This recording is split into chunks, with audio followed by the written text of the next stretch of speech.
अस्सलाम वालेकुम। आप देख रहे हैं खालिद इकबाल यूट्यूब चैनल। मरी में अब मवाद के कुछ हक़ाइक़ आपके सामने रख रहा हूँ।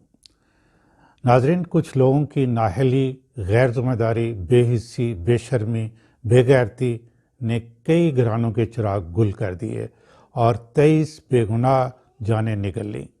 मेरे इल्म के मुताबिक ये तमाम लोग शहीद हैं और मैं सब के लिए दुआ करता हूँ कि अल्लाह ताला उनको जन्नतुल फ़िरदौस में आला मुकाम दे और पसमंदगान को सब्र दे।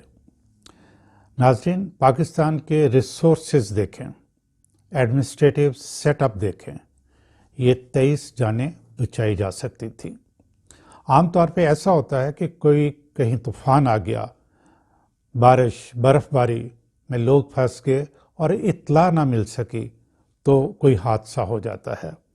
यहाँ मुमकिना हादसे की इत्तला थी और सद्देबाब करने वालों को इल्म था, और जब बर्फ़ के तूफ़ान में लोग फंस गए तो उस वक्त वहाँ से वीडियो बनाकर अपलोड की जो सारे पाकिस्तान में वायरल हो गई। खबर ना हो सकी तो उनको जिन्होंने उनको बचाना था। ये सियाचिन से ज़्यादा मुश्किल जगह तो ना थी। जिंदा लोग, जिनमें बच्चे, ख्वातीन, बूढ़े भी थे, वहाँ फंसे हुए थे। मुतलका महकमों का कोई माहिर मीडिया पे आता और बताता कि आपकी गाड़ी बर्फ़ में फंस गई है और आपने हीटर ऑन किया हुआ है, और अगर चारों तरफ बर्फ़ ने घेर लिया है और कोई ऑक्सीजन अंदर नहीं जा रही तो ये हो सकता है कार्बन मोनोऑक्साइड गाड़ियों के अंदर आके आपकी जान ले ले, इसलिए कोई हवा का बंदोबस्त ज़रूर रखें या जान बचाने के लिए गाड़ी बंद कर दें। लेकिन ऐसा कोई माहिर टेलीविज़न पे या सोशल मीडिया पे अपीयर ना हुआ। मुझे शर्म आती है इस कौम का फ़र्द होते हुए जिसका कोई माहिर या मुहाफ़िज़ जाग नहीं रहा था। ढीठों की तरह अब वीडियोस बना बनाकर अखबारों में कॉलम लिख लिख के अपनी जहानत का मुजाहरा दिखा कर रहे हैं। और देखें, वज़ीर आला पंजाब, जिसके सूबे में ये सान्या हुआ, वो हेलीकॉप्टर पर बैठकर चक्कर लगा रहा है और अनाउंस क्या कर रहा है कि मरी को अपग्रेड कर दिया, ज़िला बना दिया, असिस्टेंट कमिश्नर की जगह डिप्टी कमिश्नर बना दिया, SSP लगा दिया। उस बंदे का हर एक्शन चीख चीख कर बता रहा है कि मैं इस ओहदे के काबिल नहीं। मरी के पहाड़ जो दरख्त काटने की वजह से पहले ही कमज़ोर हो चुके हैं, उनकी स्ट्रेंथ जो है वो पहले की तरह नहीं रही, और कितना बोझ बर्दाश्त करेंगे। मुस्तकबिल के बारे में सोचिए। इस वक्त वहाँ के पहाड़ों का अच्छे तरीके से मुआयना करने के बाद, ये अपग्रेड करने वाली बात नहीं है। नाजरीन, अब मीडिया का रवैया इंतहाई कबीह और मकरूह है, जो फैब्रिकेटेड वीडियोस जो हैं वो अपलोड कर रहे हैं। खुदा के लिए ये तो ना करें। नाजरीन, अब भी हमने हकीकत जानने की कोशिश ना की तो ऐसे हादसात हकम बदहन होते रहेंगे। आपके इल्म के लिए बताता चलूं कि कौमी सतह पे नेशनल डिसास्टर मैनेजमेंट अथॉरिटी है, जिसका काम है कि पूरे पाकिस्तान में इस किस्म के हादसात से बचने का तदारक करना और हादसा होने की सूरत में फौरी तौर पर एक्ट करना और लोगों की ज़िंदगियां बचाना। इसके अलावा प्रोविंशियल मैनेजमेंट अथॉरिटीज़ भी मौजूद हैं, यानी प्रोविंशियल डिसास्टर मैनेजमेंट अथॉरिटी भी हैं। NDMA के बाद डायरेक्ट रिस्पॉन्सिबिलिटी उनकी है। नाजरीन, 6 जनवरी की रात लोग बर्फबारी में फंसे हुए थे।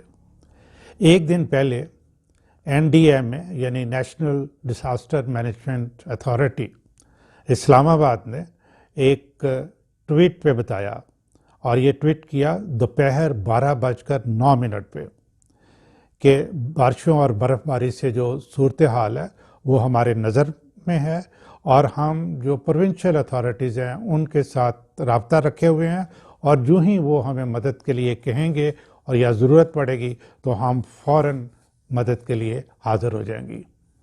सबसे ज़्यादा फ़िक्र وزیر اعلیٰ پنجاب کو ہونے چاہیے تھی، جس کے صوبے میں یہ سارا کچھ ہو رہا ہے۔ صوبائی ڈیزاسٹر مینجمنٹ اتھارٹی کو پیشگی انتظامات کرنے چاہیے تھے۔ چیف سیکرٹری پنجاب اور آئی جی پنجاب کو پتہ ہونا چاہیے تھا کہ ان کے صوبے میں گاڑیوں کی اتنی زیادہ جو ہے یہ ان یوزول موومنٹ ہے، ہزاروں کی تعداد میں گاڑیاں جو ہے مری کی طرف جا رہی ہیں، جب محکمہ موسمیات نے خطرے کی گھنٹی بجا دی ہوئی تھی۔ ان کو پتہ ہونا چاہیے تھا کہ مری میں کاروباری طبقہ، زیادہ تر جو کاروباری طبقہ ہے وہ سنگ دل، بے رحم، قانون کا مذاق اڑانے والا ہے، اور ان کی بری شہرت ہے اور ان کی ہسٹری ہے۔ تو پھر یہ کیا کرتے رہے؟ جب لوگ طوفان میں پھنس گئے، کہاں تھی نیشنل ڈیزاسٹر مینجمنٹ اتھارٹی؟ صرف 3-4 کلومیٹر پہ تو یہ لوگ پھنسے ہوئے تھے، اور محکمہ موسمیات کی اطلاع کے مطابق جو برف باری ہوئی اس دن وہ 1.5 فٹ سے بھی کم تھی، یعنی 17 انچز جو ہے نا وہ صرف بارش جو ہے نا ہوئی ہے۔ یہ اتنی زیادہ تو نہیں تھی کہ لوگوں کو بچایا نہ جا سکتا۔ وہاں چند نیک دل لوگ بھی تھے مقامی، جو کچھ لوگوں کو اپنے گھروں میں لے گئے، لیکن زیادہ تر جو ہیں انہوں نے کیا کیا، لوگوں کو لوٹ مار کا بلکہ بازار گرم کیا ہوا تھا۔ یہ گاڑی کی جو ویل ہے اس پہ چین لگانے کے لیے 10-10 ہزار روپے مانگے، دھکا لگانے کے لیے 4-5 ہزار روپے مانگے۔ لوگوں نے گاڑیوں سے نکلے اور ہوٹلوں تک پہنچ کے جو 4-5 ہزار روپے کا کمرہ تھا وہ 50-60 ہزار روپے مانگے گئے۔ چائے کا کپ 200 روپے میں دیا گیا، انڈا جو ہے 150-200 روپے میں، 250 روپے میں دیا گیا۔ اگر ملک میں ایڈمنسٹریشن ہوتی، عدلیہ ہوتی، لوگوں کو قانون کا کچھ خوف ہوتا تو ایسا ہرگز نہ ہوتا، اور لوگ اپنی فیملیز کو گاڑیوں سے نکال کے ہوٹل میں لا سکتے تھے۔ ناظرین، یہ کہانی آج کی نہیں، مری کے کاروباری طبقے اور وہاں کے لوگوں کا یہ ظالمانہ رویہ پرانا ہے۔ پچھلی گورنمنٹس بھی کچھ نہیں کر سکیں، اور میں امید نہیں کر رہا کہ یہ گورنمنٹ بھی کچھ کرے گی۔ 23 لوگوں کی جانیں رائے گان نہیں جانی چاہیے۔ وزیر اعلیٰ سے لے کر جو محکمے میں نے گنوائے ہیں ان کے خلاف تو کارروائی ہونی چاہیے، لیکن مری کے ہوٹل والے جو لوگ ہیں ان کے خلاف بھی FIR درج ہونی چاہیے۔